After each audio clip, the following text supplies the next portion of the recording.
The yogi is able to place the candle of his awareness or his attention in a niche within himself where the winds do not make the candle flame move. That is where a sound or a sight or a smell or a taste or a sensation on the skin does not distract him. What is left to distract him, of course, are still his own thoughts, his memories, his plans.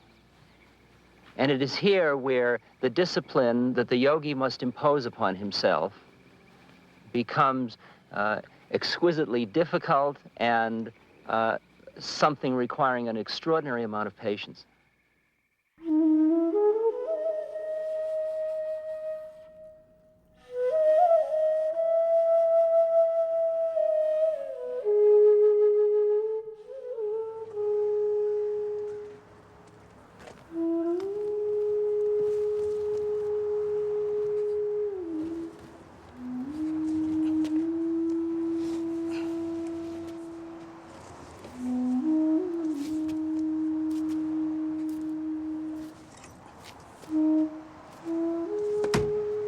I was in my bedroom. I was laying in bed thinking through my book about aging. At that time, I fell out of bed. That was probably the moment when I first stroked, when I got stroked.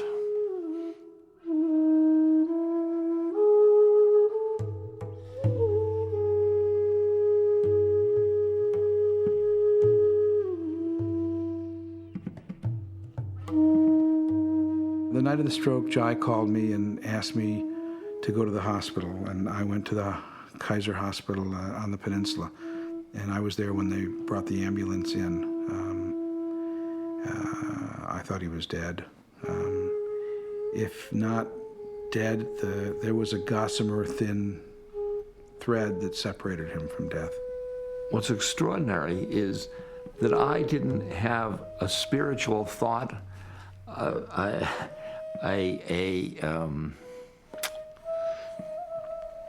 I'm dying, I'm going here. No, none of those.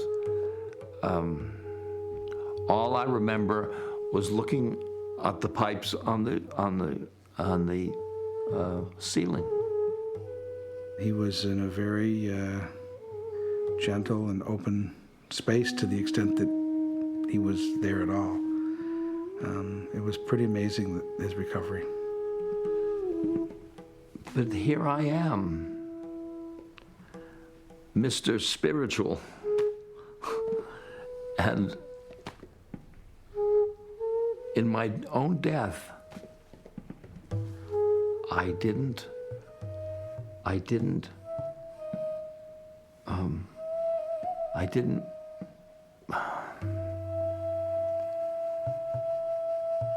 well, I didn't orient towards the spirit. It shows me I have some work to do. It shows me, because that's the test. That's the test. So I flunked the test. I'm using silence as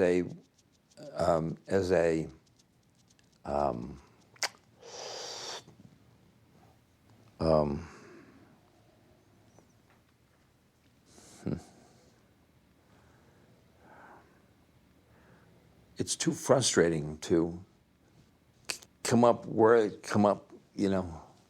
Well, let me tell you what a lot of listeners are thinking, if I may.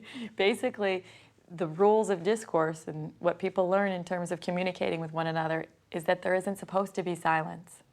Mm-hmm. Many people are very uncomfortable with the silence when they're talking, when there's a dialogue, right? The word gets lost, and okay. No, keep going with that thought.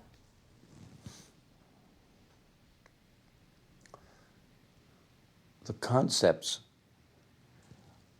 exist, and then they're clothed with words, and I just don't. And the clothing closet isn't.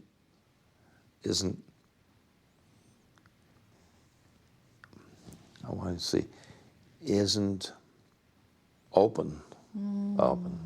That's a nice analogy. Okay. Nice, right. And when you get stuck and you can't find the word, then you remember that you have a whole variety of resources that you can use now. Analogies, which you did when you spontaneously, when you were talking about the closet and the clothes in the closet. Yep. That was an analogy. Yep.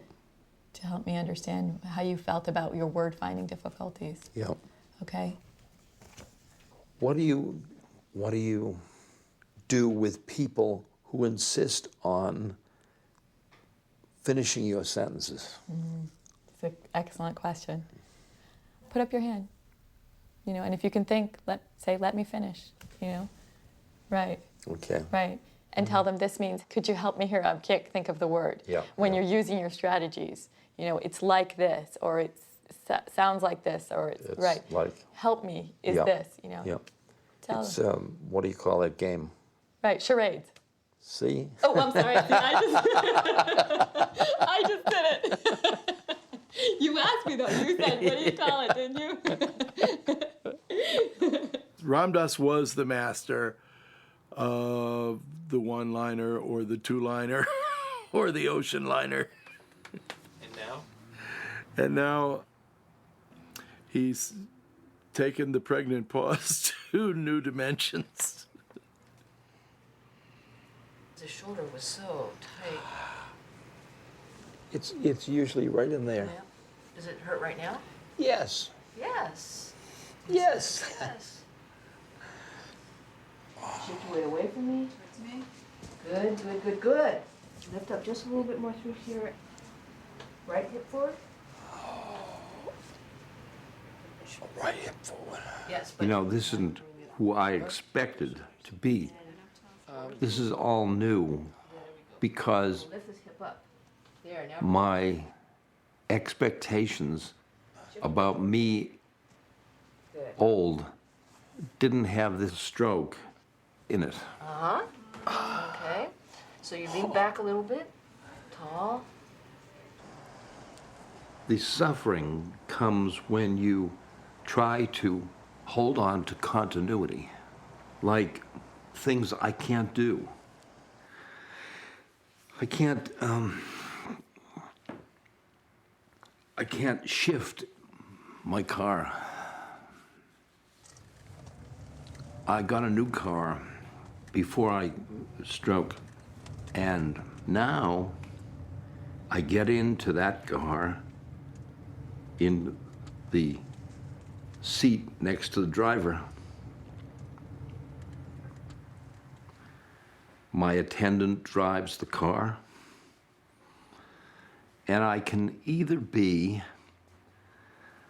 a driver, which is going to make me suffer on that trip, or somebody who is chauffeured. Yeah, it's just another.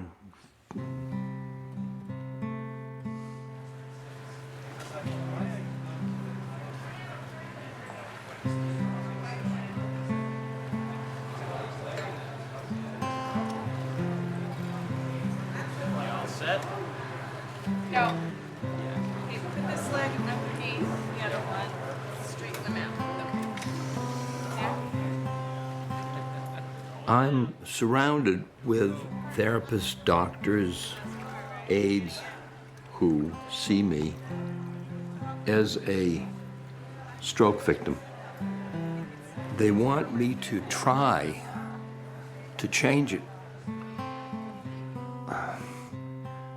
The symptoms, the leg and the arm and the speech and the mouth and the swallowing and blah, blah, blah.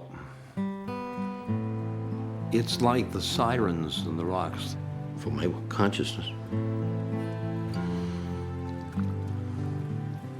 I mean, I'd like to be free.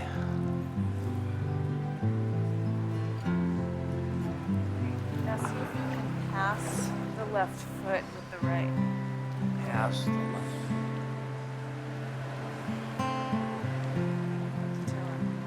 Something like a stroke, it's so captivating to the consciousness.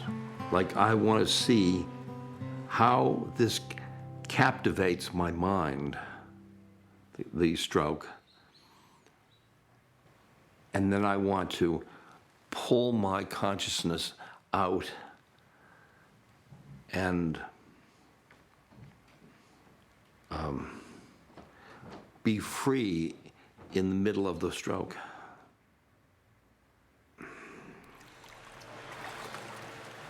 That's like an experiment of consciousness. I feel like an advance guard, an advance party that calls back to the baby boomers. And now I call back about aging. Because aging and things like stroke are going to be in their present much sooner than they think. Rachel is our daughter, our firstborn. And a lot of ways she brought Anita and I together. First we lived in Santa Cruz, then we moved to Berkeley, then we moved to Ashland. And we had only been here a year. Rachel was 11, still meeting friends and making friends here in Ashland. And, one of the reasons we moved up to Ashland was, well, we want to raise our family in a town that's smaller and a little safer and away from the mean streets in the city and that sort of thing. And it was one day, and she says, I'm gonna go and meet Deanna at the college field or something like that. And she gave me a big smile. It was about lunchtime, and took off. And that was the last time that I saw her alive. And there was some sort of commotion over by the stadium press box over by the college. Cops were all over the place, and they brought me in up to the press box. And there she was, and she lying there, and I reached down and Rachel, I reached down to hug her, and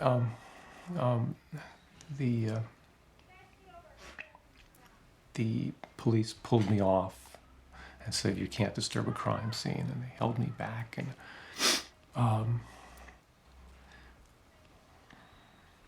we were blown away,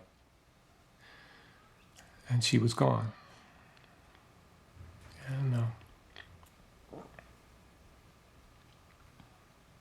I felt like my heart had just been ripped open, and I just did not see how I could go on. I think I felt that I'd never get past the pain. Pain would always be there, and there would be no future,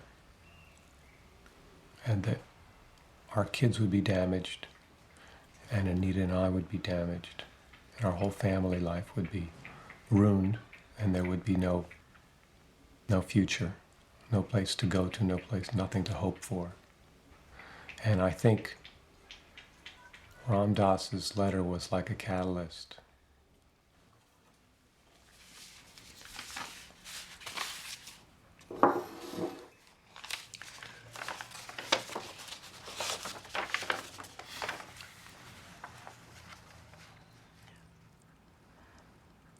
Steve and Anita,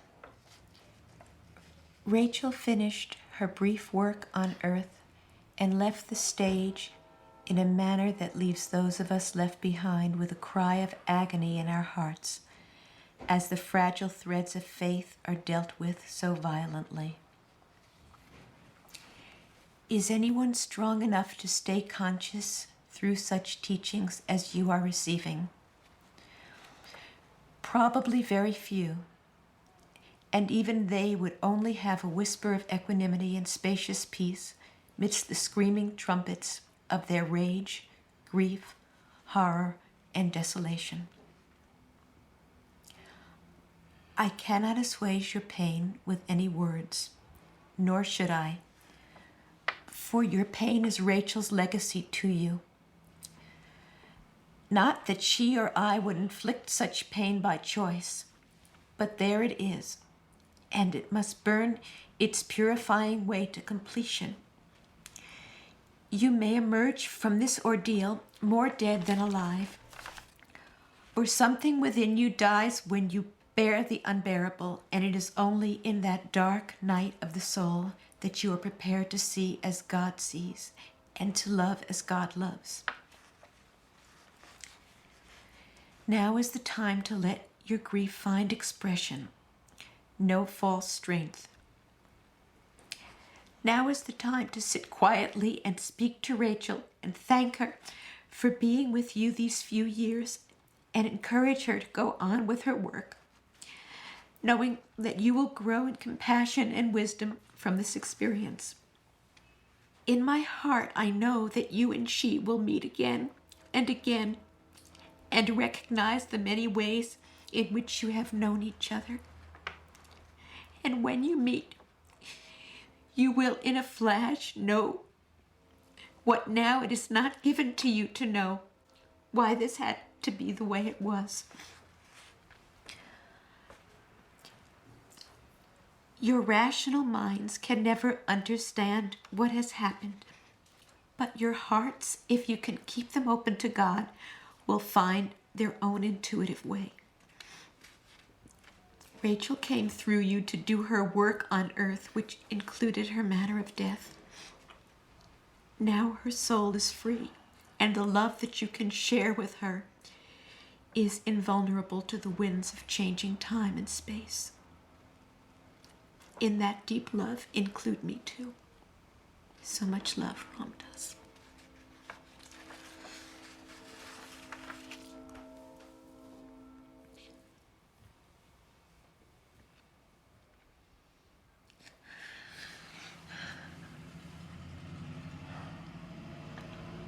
I think we spent the next 6 months working with all of what was in that letter for us.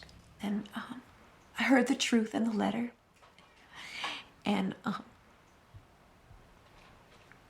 just was very, very meaningful. It was the light, a light at the end of my tunnel, and I thought, if I could work with this, if I could work with some of these ideas, if I can work with some of that, I can go on.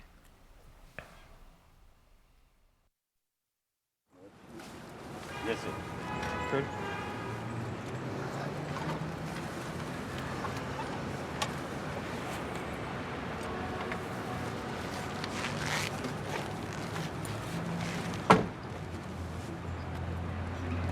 Good. Okay. Yep. Thank you very much. Thank We're you. going in this door? You're welcome. Thank you. Have a good day. There's no, No, but we can jump it. okay.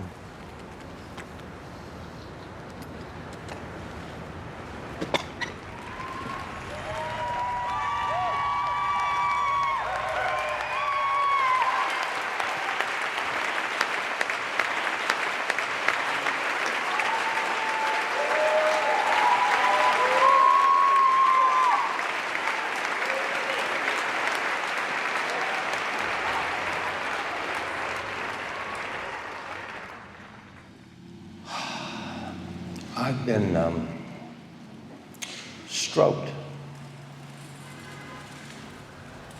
If you stay in the stroke, down in the ego,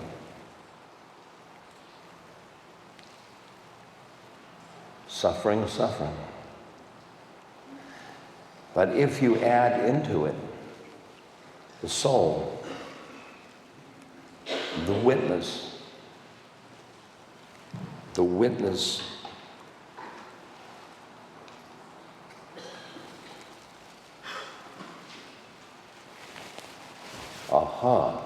stroke, that stroke. I'm in pain.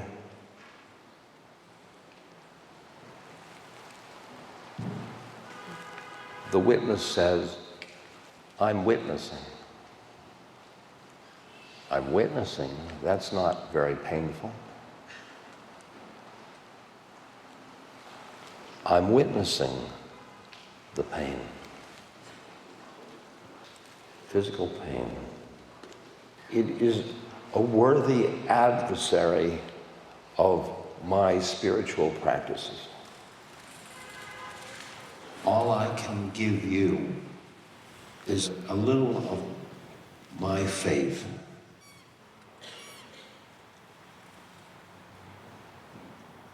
Faith that there is a beloved. We each have melodramas.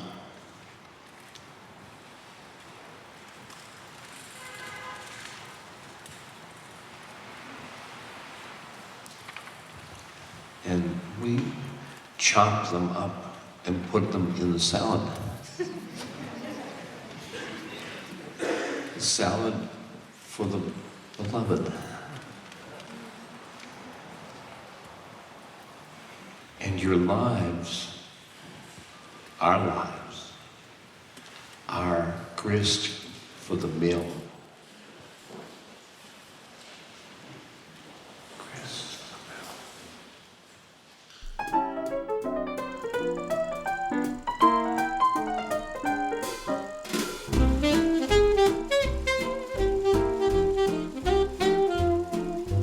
I was born Richard Alpert.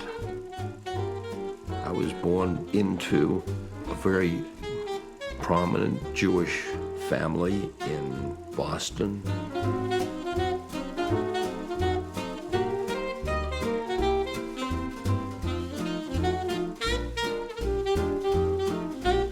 There were the three boys, my two older brothers, and me.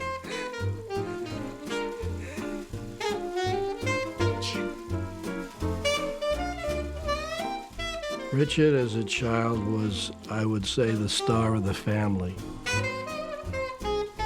He really was loved by everybody. He was an intriguing and engaging baby and youngster. Sometimes we were a little pushy with Richard when my brother Leonard and I would come back from the movies. And Richard, of course, was sound asleep, and we'd wake him up and say, Richard, get up and sing the Hutsut song. So he'd stand up in his bed like a good little soldier and sing, Hutsut Rawlson on the Rilla and a brawler suet. And we did many things like this to Richard. He was like the family mascot. Everybody loved him.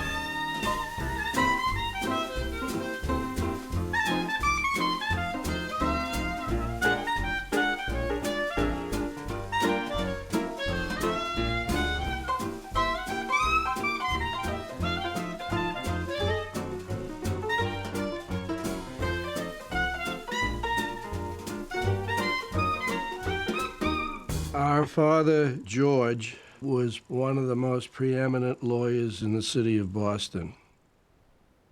He was president of New York, New Haven, and Hartford Railroad. And he didn't stop there. He was the first person that became effective in creating Brandeis University. After which, he was one of the leading founders of the Albert Einstein College of Medicine. That was his style. My mother was also involved in many charities. That's just our life. Our home in New Hampshire, we called it the farm. I don't know why, but that's what we did, because we never really farmed anything. At one time, we had a few vegetables that were growing, but nothing much.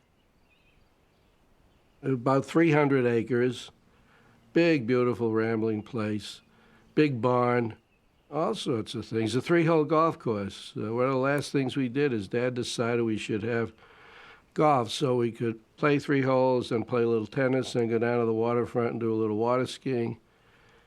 My father bought a Chris Craft, and it was just put into the water, and Richard jumped in. Now he's turned the engine on, and the throttle is on the steering wheel, and there's a gear shift for forward and reverse. Richard, of course, figured he was driving a car, and he'd go into first and then second and third. So he pulled it into what he thought was first gear, and in about 4 seconds, smashed the propeller, bent the shaft, and that was the end of that. We had the boat, I'd say, a minute and a half, something like that. That was Richard. But we started to take notice of his accomplishments. He got his bachelor's degree at Tufts and then his master's degree at Wesleyan and his doctorate at Stanford. Then he got a job teaching at Harvard. Those faculty meetings,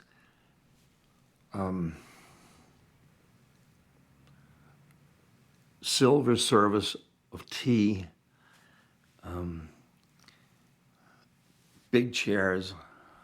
The first time I went to those faculty meetings and I came walking through Harvard Yard, I just thought, the world is my oyster. I was completely spit and polish Harvard professor. That was a culmination for me. I had a corner office, and oh God, I was riding high. And then into the office next door, which was a little office, moved Tim. He was just wild. He was just wild. I thought Tim was a nut in that he provoked situations which didn't have to be put on the table. He seemed to get some pleasure out of sticking his finger in an electric light socket. But that was Tim. I took Mexican mushrooms, the so-called magic mushrooms of Mexico, and I learned more about my brain and its possibilities, and I learned more about psychology in the 5 hours after taking these mushrooms than I had in the preceding 15 years studying, doing research in psychology. And since that day, which was just exactly 5 years ago this week, I've done practically nothing except continue this exploration. So I bugged Tim so that I could have some psychedelics. And that experience freed me. I became identified with the spiritual being inside of myself. So you start to have this dissociative experience of where all that you become is awareness, is a point of awareness. That's all that's left. I remember the first time this happened to me, as professor went and middle-class boy went and pilot went, and all of my games were like going off into the distance. I got this terrible panic because indeed I was going to cease to exist. And I got the panic, which is the panic that precedes the psychological death, because indeed Richard Alpert was dying at that point. And the panic was, no, stop, I've got to hold on to something so I'll know who I am. And Timothy, the wise old Timothy, always says things like, trust your nervous system. From then on, I've been somebody who, in here is the cue. And we were research psychologists, so suddenly there's this unusual experience, so how do you research it? There were 2 experiments. One was the PRISM project, where we were trying to show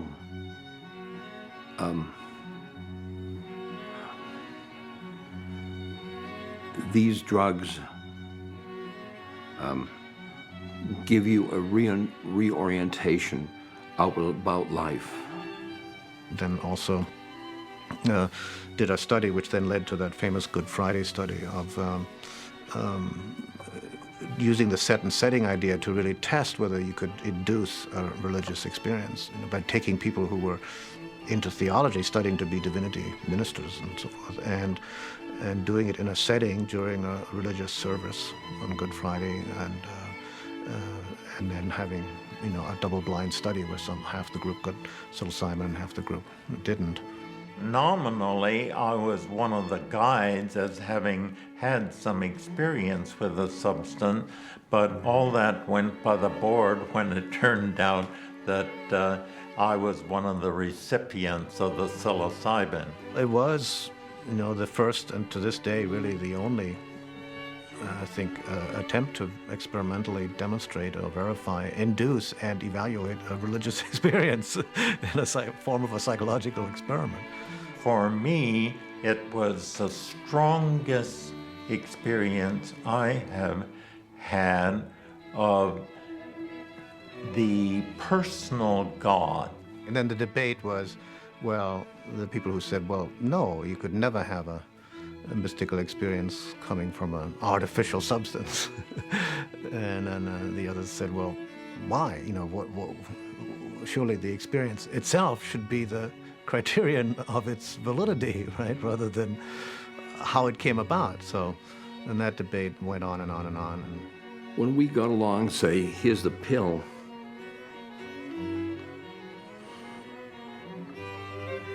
here's the same experience as Moses had. You can.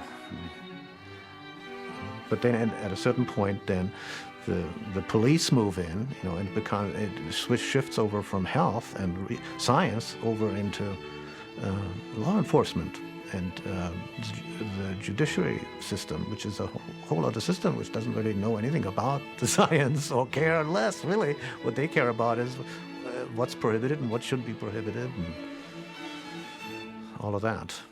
We've lost a lot of very good friends to very bad drugs. And we've seen the exalted spirit that certain psychedelics under certain conditions can bring. And it would be disingenuous to deny that, just as it would be disingenuous to deny the religious and mystical experience from fasting and meditating and yoga.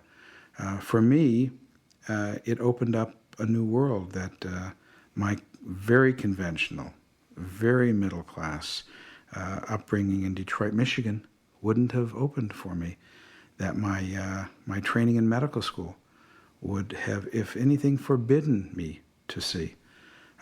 So I'm deeply grateful for those times and those experiments. They really had this drug research in their craw. I was the first professor in this century. I was fired. That was fired, yeah.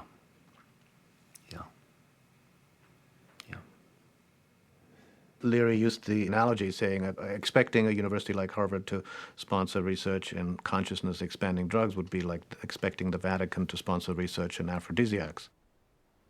You were on the tenure track. I know I was. And you Yeah, laughed. for me, And you'd you be- laughed. If you were for me, you would be I'd be somebody today. retired Harvard. You blew my cup. I You know blew it. me apart. I ruined your academic career. You did. You absolutely did. This circular on this end with the fireplace.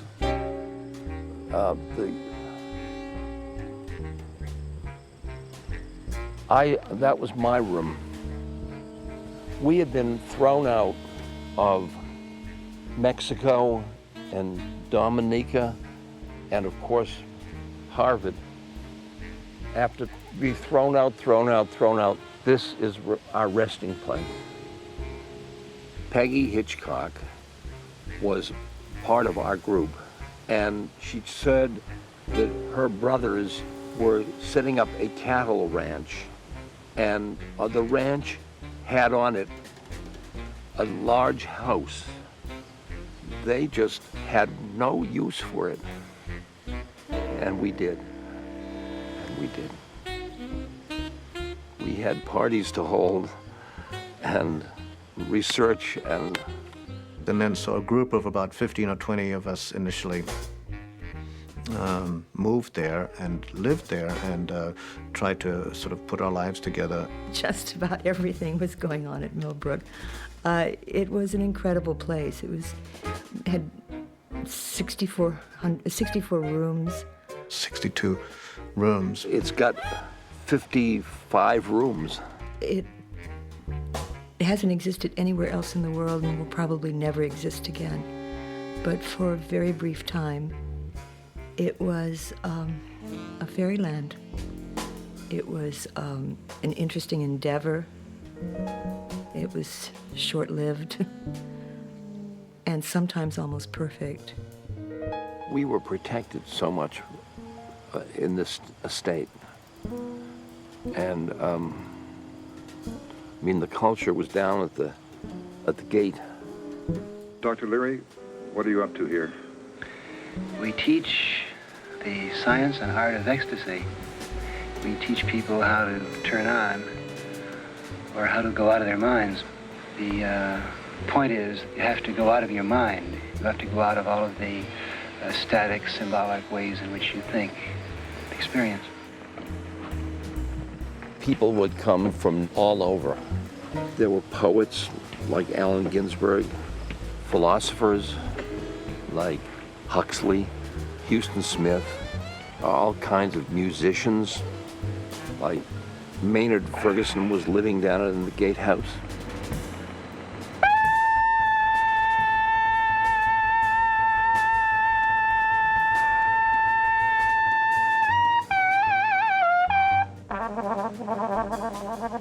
It was a very creative moment. It was a creative moment in history.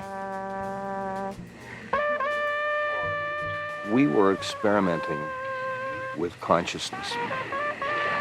We were prodding the culture. I did an experiment here. There were 5 of us, and we had a bottle of LSD, and we take LSD for weeks, and this was an experimental unit, and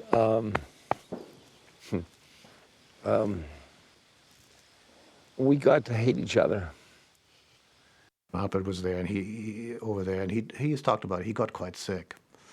I don't know how close he came to dying, but he got quite sick. And then, just taking LSD isn't healing. If you've got an infection, you've got to treat with the infection. Expanding your consciousness is not going to help you with that.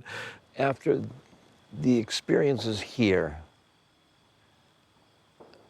I saw that going up, down, getting high,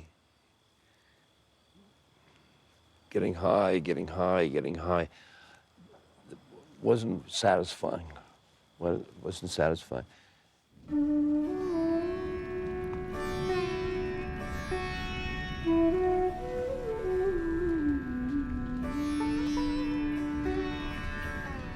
Going to India after the psychedelics, I came into a culture that recognized spirit.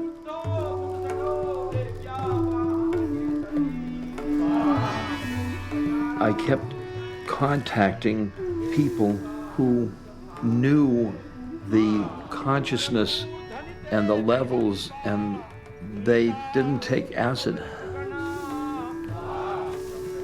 When I went to India, my method was psychedelics.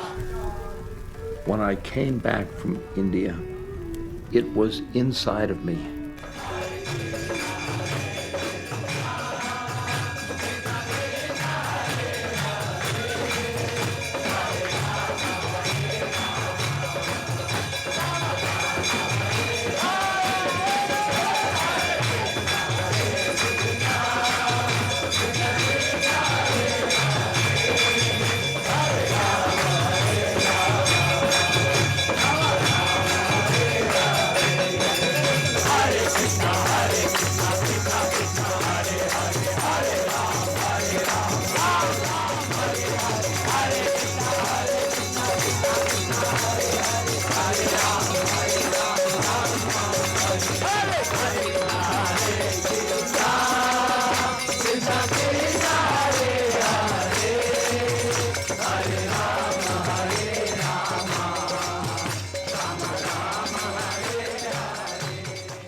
culture with these maps. In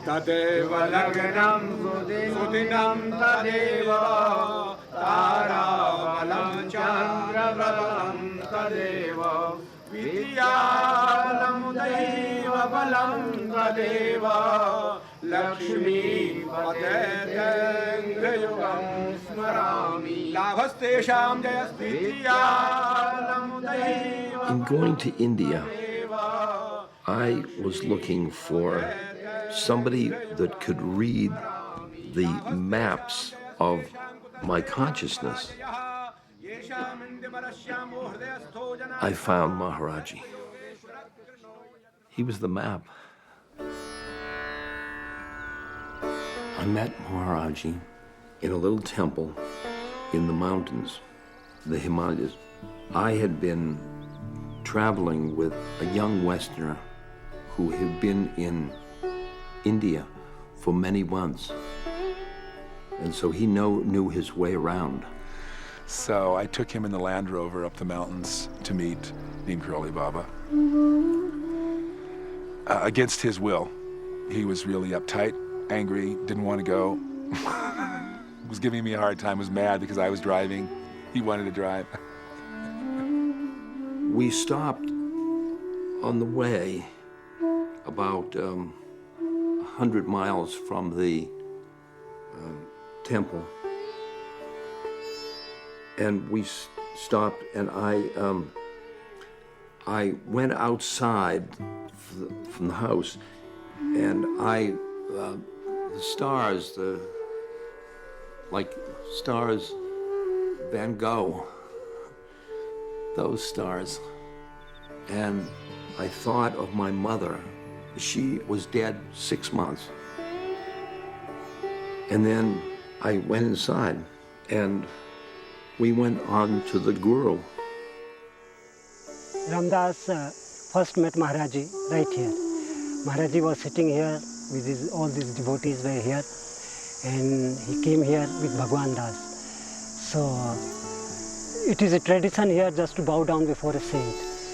So Bhagwan Das bowed down and pranamed, but Ram Dасс was a bit hesitating. He's laying on his belly on the ground, touching the feet of the Guru. And I was Harvard professor. I wasn't going to go up and touch somebody's feet. He had his hands in his pockets and just watching. And so he said, come, this. Sit down. Then he said, you were out under the stars thinking of your mother last night. Which, I mean, a Harvard professor, you know, knowing, having been in cognitive research and stuff like that, nothing made me ready for that. You were remembering your mother. She died of spleen. And that was the breakthrough. That was the quieting my mind. Quieting my mind. You know, it's like Jesus when he met the woman at the well and told her everything she'd ever done. That's what Maharaji would do.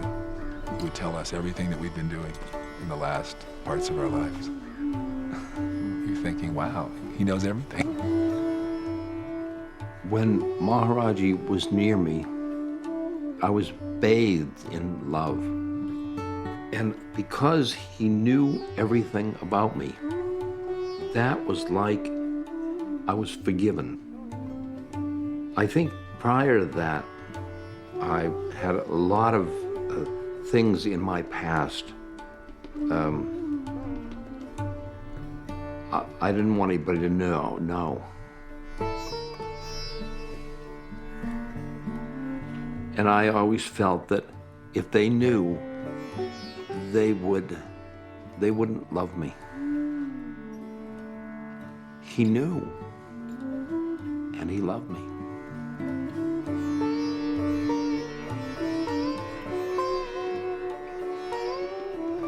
And then he was transformed into Baba Ram Dass before my very eyes. He just turned into this love, just started pouring. He just totally opened his heart and got into his heart. It was so beautiful. It was so beautiful. It was so beautiful. How do I explain who Maharaji was and how he did what he did? I don't have any explanation. Maybe it was his love of God. I can't explain who he was. I can almost begin to understand how he loved everybody. I mean, that was sort of his job. He was a saint. Saints are supposed to love everybody. That's not what has always so staggered me. What staggered me is not that he loved everybody, but that when I was sitting in front of him, I loved everybody.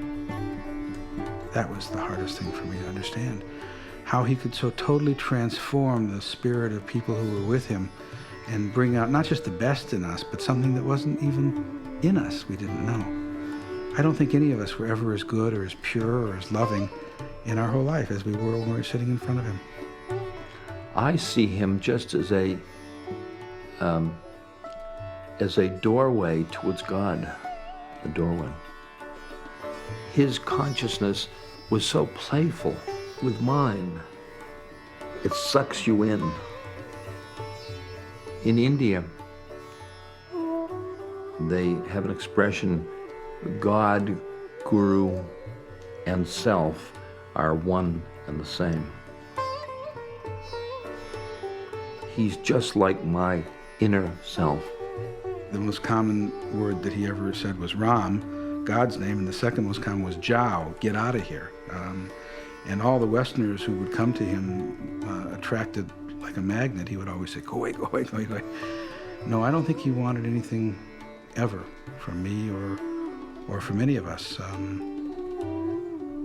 We tried to give him things. You couldn't give him money. You couldn't do anything for him. There was nothing that he needed.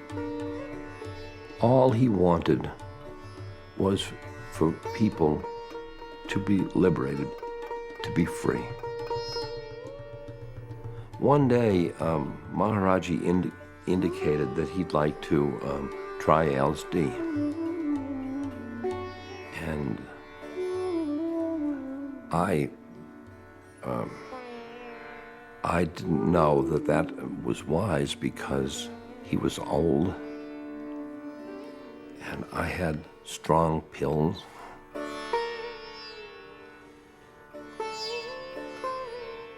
But then he knew everything, so I got pills I had in my bag, and he selected the pills, and one pill would have been a dose for a person like me. He took all the pills at once. Nothing happened. He didn't have any reaction. I watched, and I watched.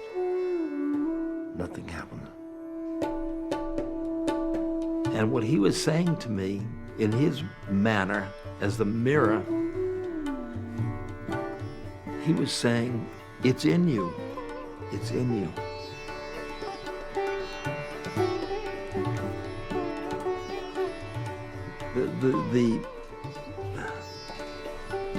The way we get caught in our method is method drugs, method church, method, method.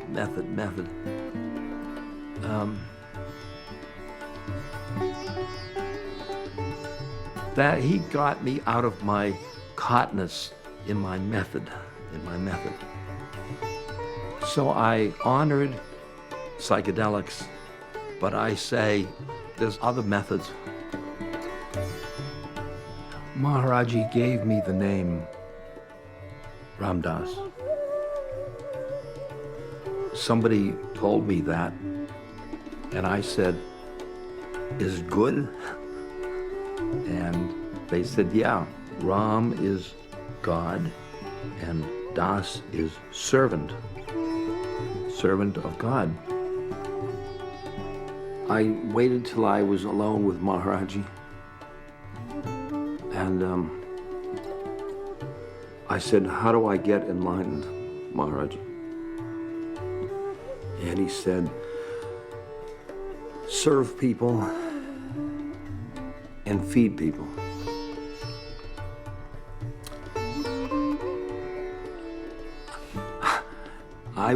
Here I come from America, and I was, you know, here was the guru, serve people, feed people.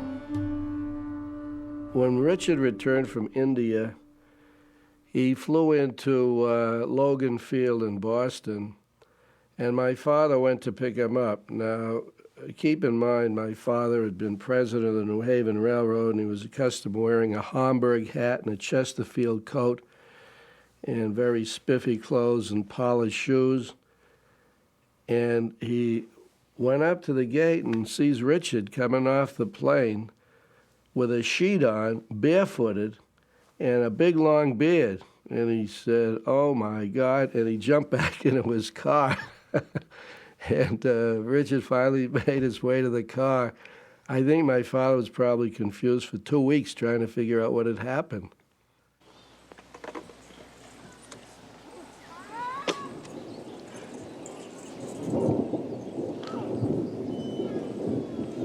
In our family life, I've never had the situation where I said to any of my 3 boys, you've got to do this or you've got to do that. Richard, you fella you call Baba or something or other. But he has a very definite mind of his own, and he makes his decisions on what he thinks is right and true. And I don't think he'll be influenced by anything that I say about his future any more than he's been influenced in the past. When he was a youngster, I had certain ideas as to what I thought I'd like to see him do. He didn't do them. When Richard came back from India, and he would come to visit us in Franklin, New Hampshire, hundreds of hippies came to visit us. If we go out to dinner, as we drive in, I'd say, Richard, what are all these people walking up the road toward our place? Say, well, those are some of the people that want to see me. And by the time we'd get back, there'd be maybe 200, 300, 400 people all over the place. And I said, Richard, get them off the golf course. Hare Rama, Hare Rama, Rama Rama, Hare Hare, Hare Krishna, Hare Krishna, Krishna Krishna, Hare Hare, Hare Rama, Hare Rama, Rama Rama, Hare Hare. Sounds like a fellow in the clothing business to me, Hare Krishna. Every individual's karma is unique to that individual. Your method, your upaya, must be found for your particular karma. You can't buy into someone else's trip. People come to me and say, I went with this Swami or this Baba or this school or this discipline, and they were beautiful people, and I tried, and nothing happened. Am I wrong? They say, it didn't feel right, and I say, always trust your inner voice. You come back into the sea of silence. We'll now meditate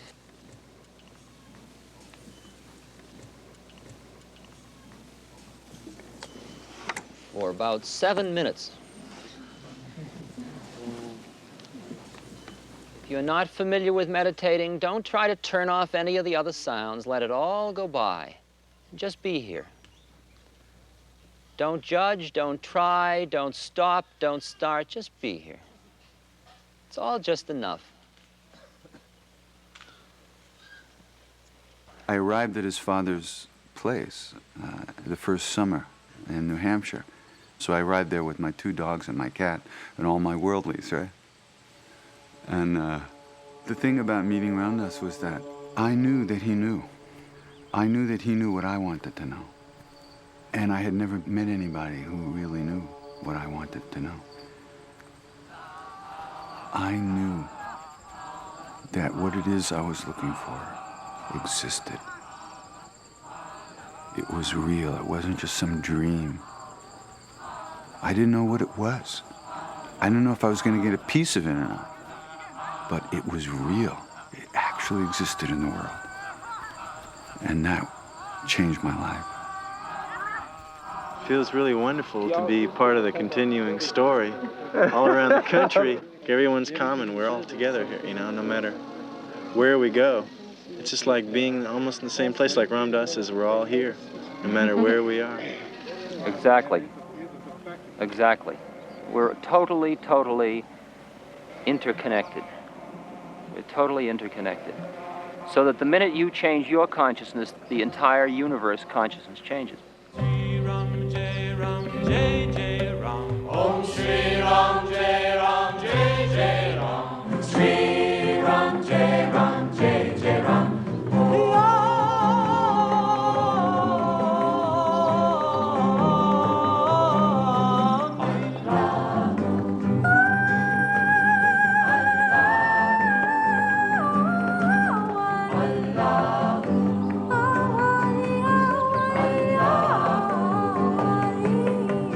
Sri Ram, Jai Ram, Jai Jai Ram. Sri Ram, Jai Ram, Jai Jai Ram. Sri Ram, Jai Ram, Jai Jai Ram. Om Shri Ram, Jai Ram, Jai Jai Ram. The family felt that to some extent it was an invasion of our privacy. On the other hand, we realized that Richard was doing a very good thing here. I know my mother-in-law, for example, was absolutely in love with him.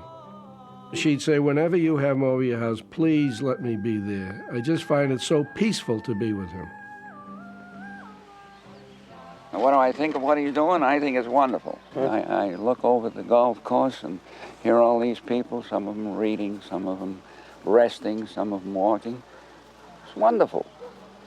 And it makes Richard feel that he's making a contribution, and therefore, in a small way, I'm making a contribution. That's about the way I feel about it.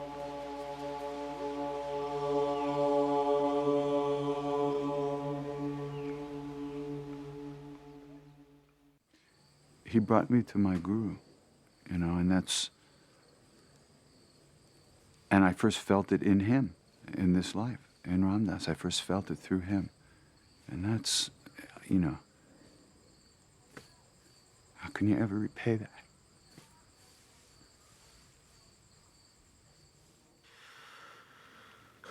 When Maharaji died, there were all the people crying, and I couldn't cry. It was sad that I would not see that body, but I didn't really think he had gone anywhere. Even now, when I call him, he's right here.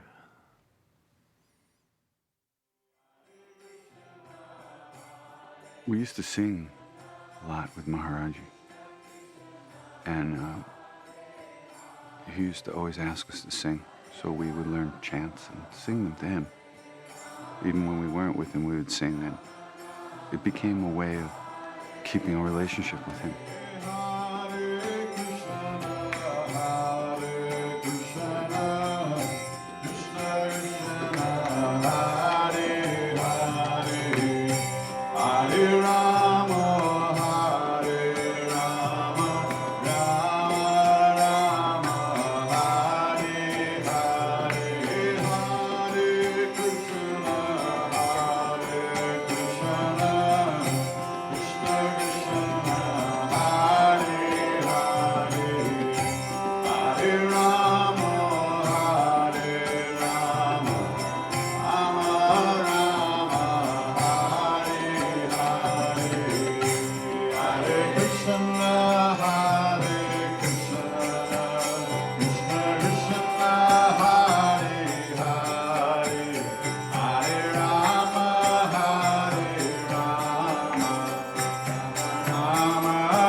You can talk to, I don't know, 1,000 people my age who went through the 60s, and you ask them what was their first aha, and for so many of them it was reading Be Here Now. It was, at one time, the best-selling book in the English language, except for Ben Spock in the Bible. One of the virtues of the book is that it is not religion-specific in the sense of being tied to any historical religious tradition. It just goes straight for the pay dirt and the essence and the heart that underlies them all. I was in the old city in Jerusalem. And I was walking across the square, and two young Hasids were walking across. And one said, "Excuse me, you were Ram Dасс?" I said, "Yeah." He said, "You know, your Be Here Now is one reason I'm a Hasid now." I first came in encounter with Ram Dass in high school in the 70s when somebody, a friend, gave me the book Be Here Now and thought I might find it interesting in light of some of the shared experiences we had had. And what were those shared experiences? LSD experiences. Once in Thailand, I was in a Buddhist monastery, and two Westerners in Buddhist outfit, and one of them says, "You know, Be Here Now is why I'm a Buddhist monk." And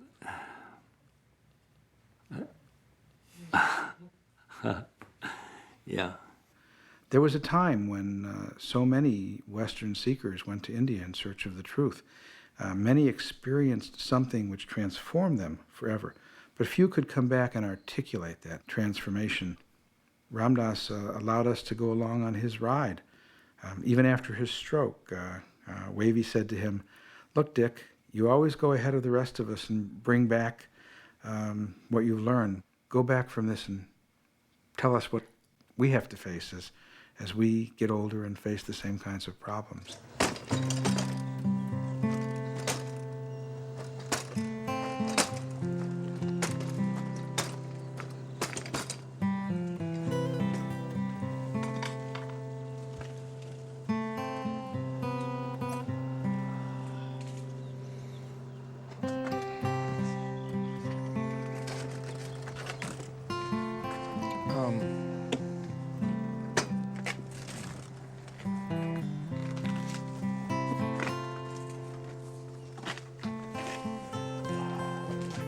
When I was taking care of my father,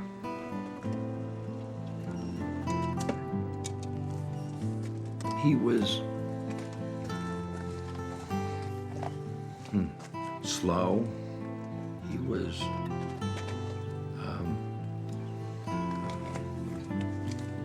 hesitant.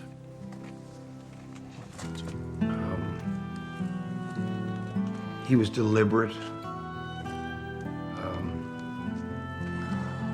And I was wanting to go.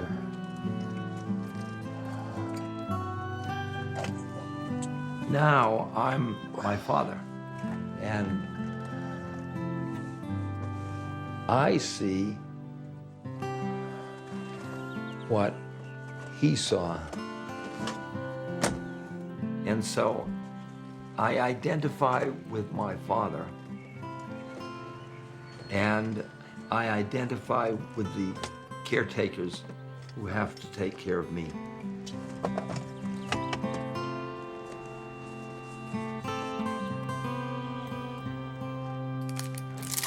Okay? Yeah. Take a deep breath.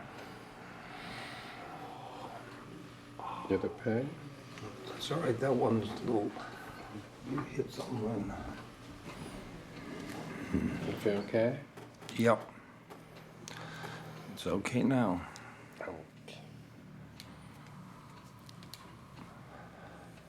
The stroke is a fact.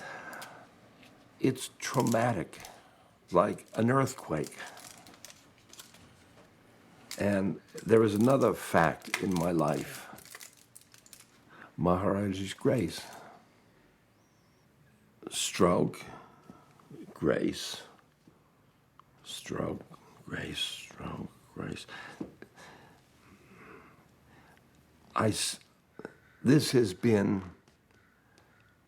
my major spiritual exercise during the stroke, bringing these two things together. I try this one. Yeah, more. This. Good. Oh, okay. Yeah, relax. Take a deep breath. You feel pain now? Okay. Not the pain. Okay. Okay. Take a deep breath.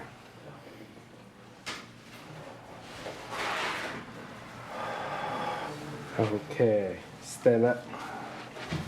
No, don't hold. No. No, Jim, no, just... Yeah, sit down. Sit down. Yeah. Slowly, yes. Okay. Slowly. Yeah. Have you done your work? Yeah. You want you to stand up without holding Yeah, on yeah. the chair. Don't hold. Yes. Yeah, good. This is good. What? More. Try again. Slowly. Well.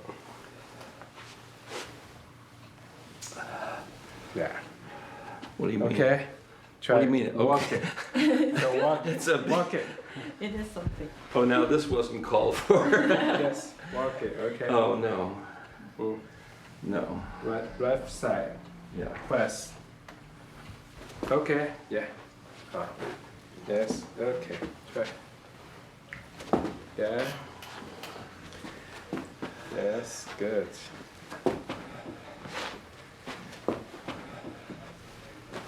Slowly. Yeah. Slowly. Slowly. Yes. Slowly. Yes. Yeah. Yes. You take a balance. Okay. Yeah. Yeah. Yeah. Okay. Turn. More the turn. Yeah. Slowly. You sure you think I could do this, huh?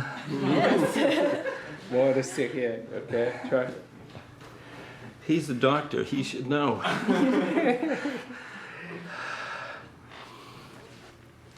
Good. I'm living my life Yes. Okay. Try. as an example Yeah. to help others age Yes. Good. and not be frightened and freaked Yeah. Good. by the Slowly. Slowly. Yeah. chances of age. Good. Yeah. Good.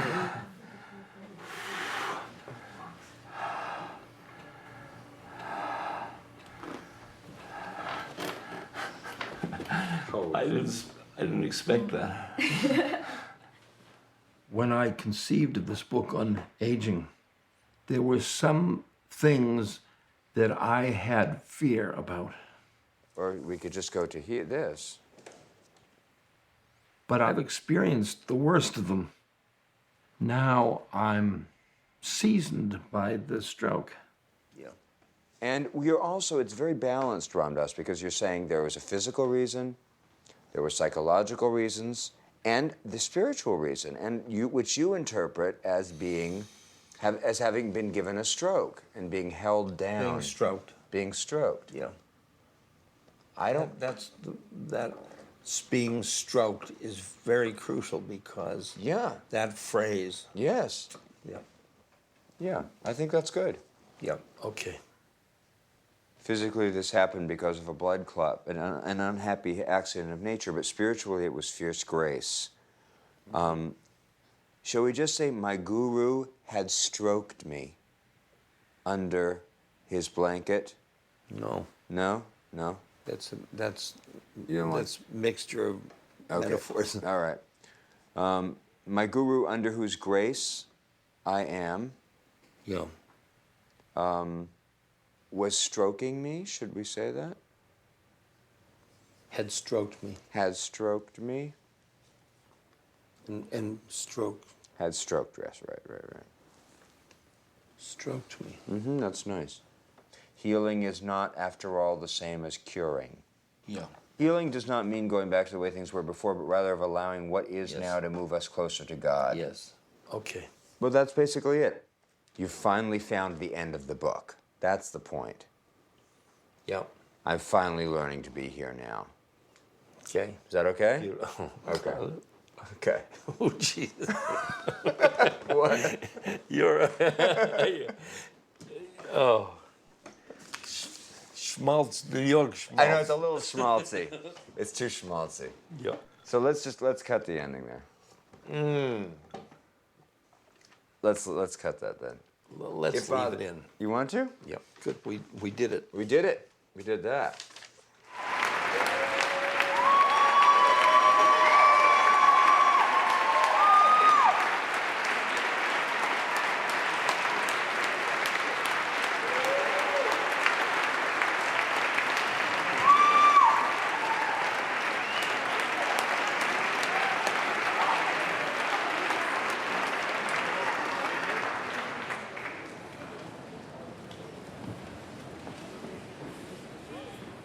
I've been leading the way into an experience that lies ahead for most of us, the experience of aging.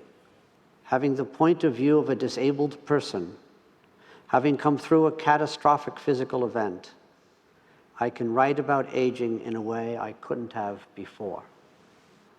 I'd like to begin by asking Ram Dass, you had this tremendous whack at your ego and your body.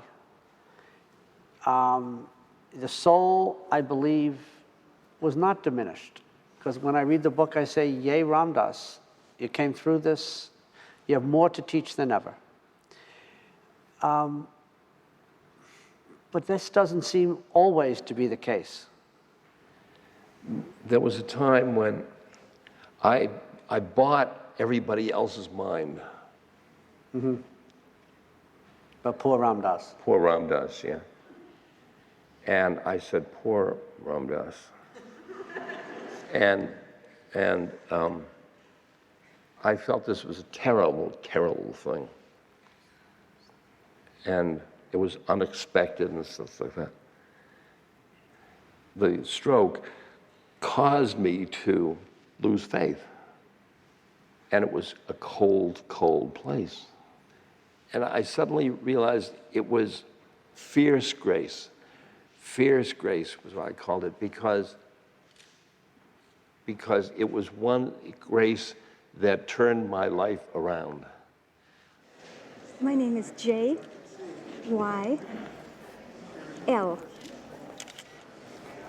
L.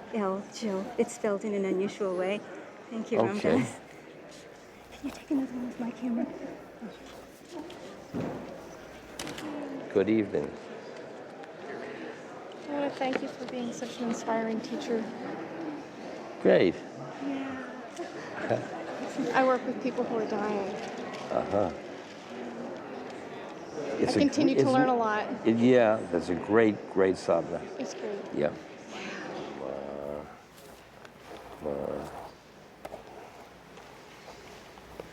It's a whole new trip we're on now, isn't it? Oh boy. Oh boy. Oh boy. Oh, yeah. Thanks, my love.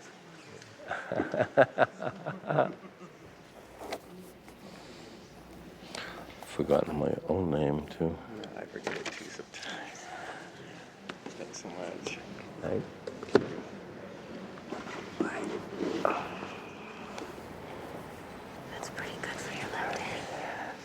I always have been. Aren't you lucky? That's Grace. Yeah. Thank you. Every time I've seen you ever since the beginning, you're like a friend along the way. You know. Yeah, but it's been an interesting trip for you and for me. Yeah.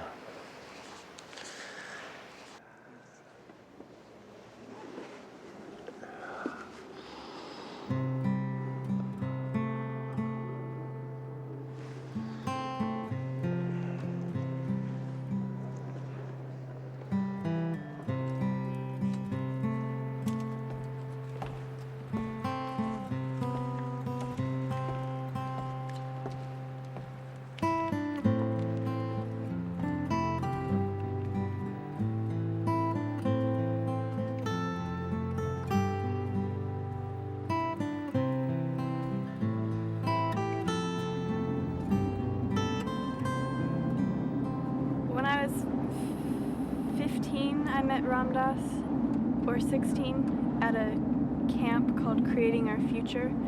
Creating Our Future was a youth organization teaching environmental and social justice organizing. I met him again a couple of months ago after the murders of my boyfriend and two of his co-workers. They were environmental and indigenous rights activists who worked with a tribe in northeastern Colombia fighting two US-based oil companies. I'm just returning from the burial. We buried Terrence on his birthday, which was a few days ago in New Mexico. And I'm struggling with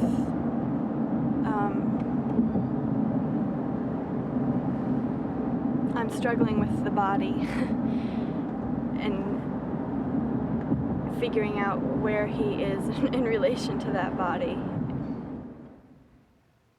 He came to us in 4 layers of plastic and a box. And the night before the burial, we had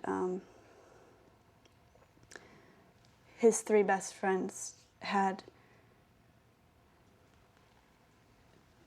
removed that plastic and cleaned the body and wrapped it in sage and red cotton cloth, and 5 women, 1 from his childhood, 1 from his immediate past, me from the present, a coworker from the future, and my mother sang in a little bit in the distance during that process. And there was an acute release then.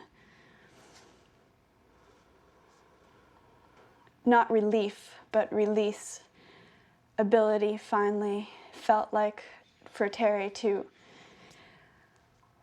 breathe into those wounds, the 10 bullets,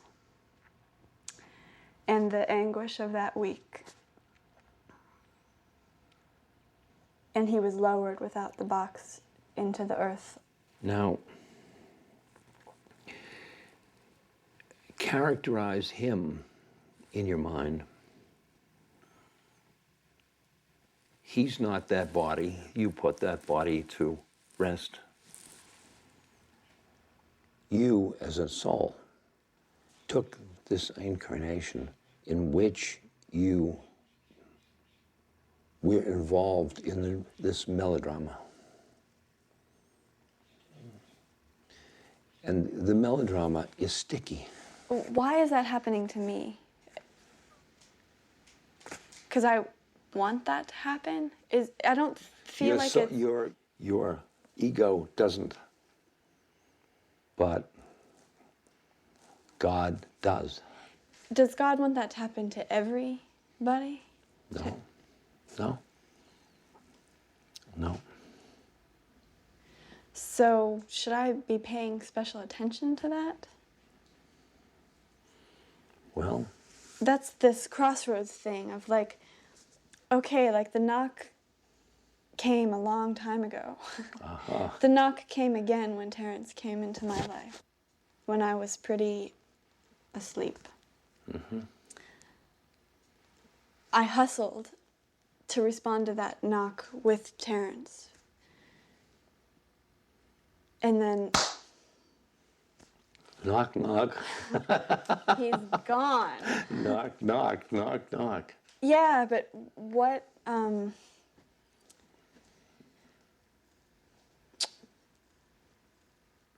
but it wouldn't have taken that.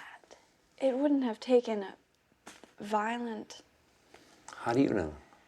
because we were going there anyway. That was already our work. That was already how we were building our lives and building the way that we related to each other. Do you see how sticky the stuff you were working with? Here's the Yeah. stickies, you know. Well, here's the stickies, but I'm doing it by myself. And that wasn't the plan. Well, your plan is your plan. I got a plan, God. The stroke. It's upset all my plans. I had a radio show on the drawing boards.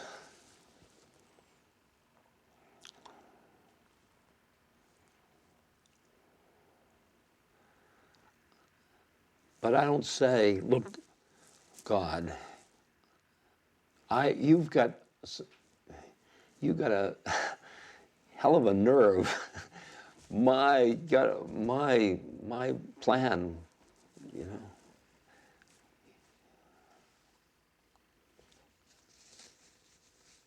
In April, a month or so after the murders, I woke up one morning to a dream, or after a dream. Finally, he had come. We were having, finally, our first talk after it happened. Oh my God, where have you been? Where are you? What the hell am I supposed to do now? Finally, that interaction. Good. It was good. He had me, he could embrace me hands all the way around both sides. And I was kissing his temples. He had freckles. The last question I asked him was one that had been scaring me, if I would find someone again here to love, to manifest what we were incubating. He said, Abby, this was small peanuts. He said, and when you find that love, I'm part of it. Oh, God. Yum, yum, yum, yum.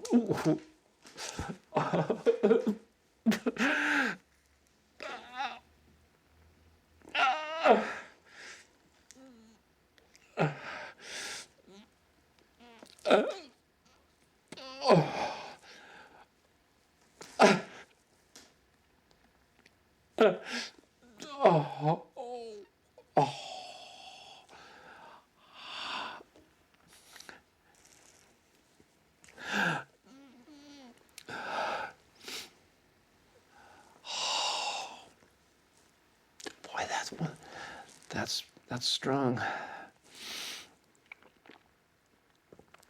Oh.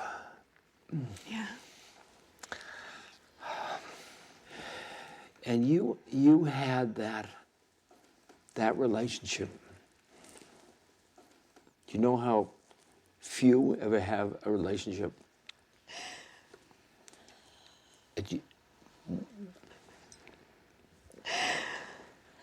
Like the one you and, you know.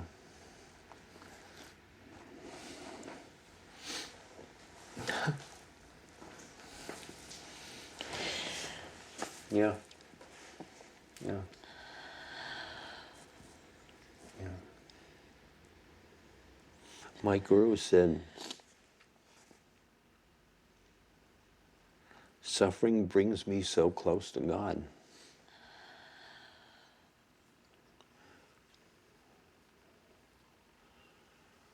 when a girl came before him, and she was so sad, and she said, "Oh, Maharaji, my life is so full of suffering."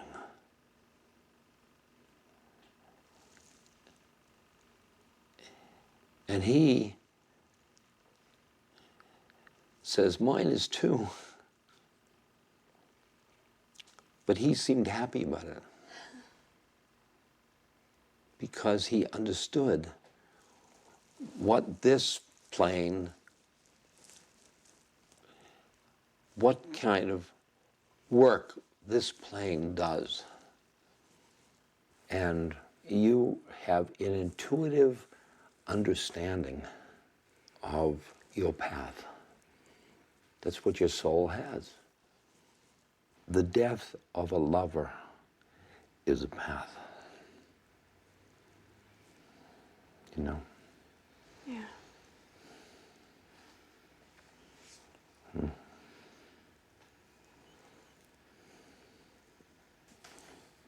Thanks. Thanks. Yeah. Yeah.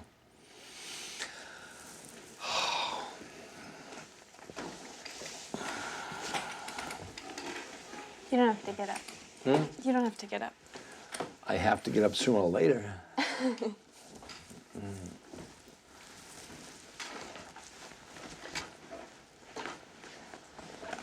Ah, good. I don't know where you're gonna go. I don't know where I'm going to go either. You're gonna give me a hug. Oh, is that what I'm going to Mm-hmm. do?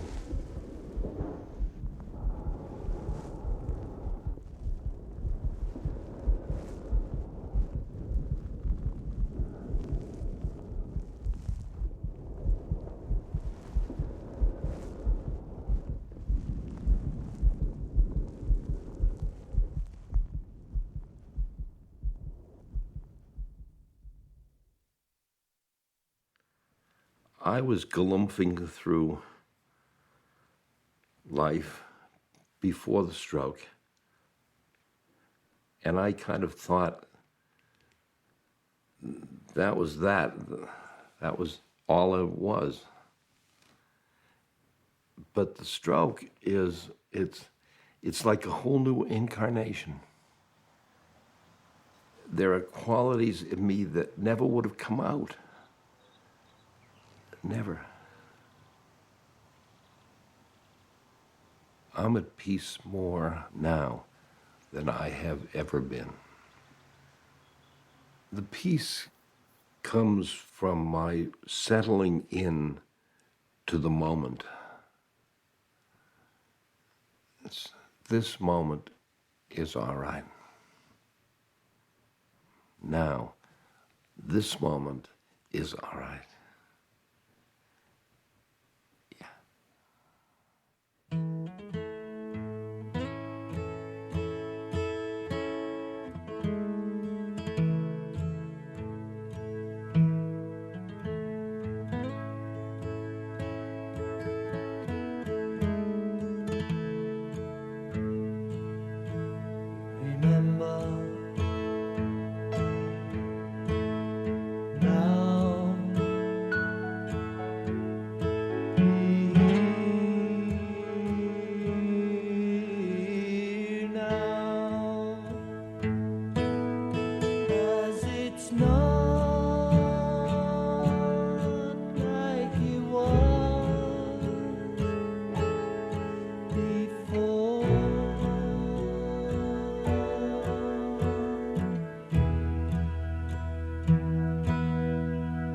The past